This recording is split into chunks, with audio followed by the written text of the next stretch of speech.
For another Steelers cast on topvideos-bni.com, Chris Mueller, Chris Bradford bringing you an OTA report from the UPMC Rudy Sports Complex. The Steelers just completed their 9 of 10 OTAs in the spring. Chris, so as they head into minicamp next week, one guy we'll be talking about is Vince Williams. Obviously, he's on the horizon of a big season, his first in a full-time starting role, and it's something that I think from the media standpoint we're taking on, that he's accepted the challenge and he's ready to take this on with open arms. Yeah, Vince Williams actually started 11 games in 2013. Much younger player then. Steelers were a little bit of an injury bind at the time with Larry Foote going out.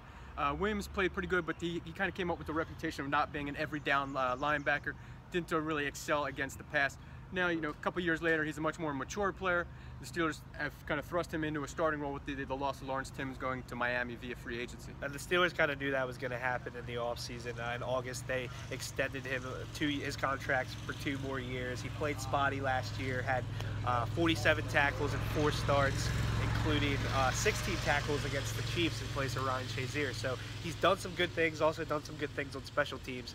How much of an impact really do you think he makes as he transitions from a depth guy to a full-time starter? Well, the thing you got to like about Vince Williams is, he has some familiarity with this defense. He's been around here for a few years.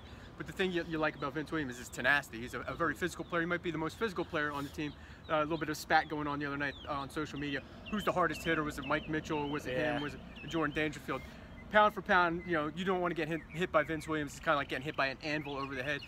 He's a very physical, tenacious player.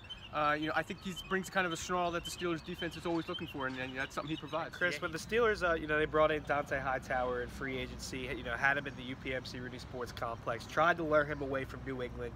High-class free agent. How much motivation do you think that gave Vince? Now, he noted it gave him confidence that they didn't, sign a guy in free agency, but that had to motivate him a little bit. Yeah, I think it ticked him off, obviously, because Dont'a Hightower's a big name, and Vince Williams is trying to build his way up. Talked to Ryan Shazier about that. He said, hey, when they drafted Ryan Shazier, Vince Williams was motivated. When they brought in Dont'a Hightower, it's only going to motivate Vince Williams even more. Well, we'll see that next season for Steelers Cast on topvideos-bni.com. We'll see you tomorrow.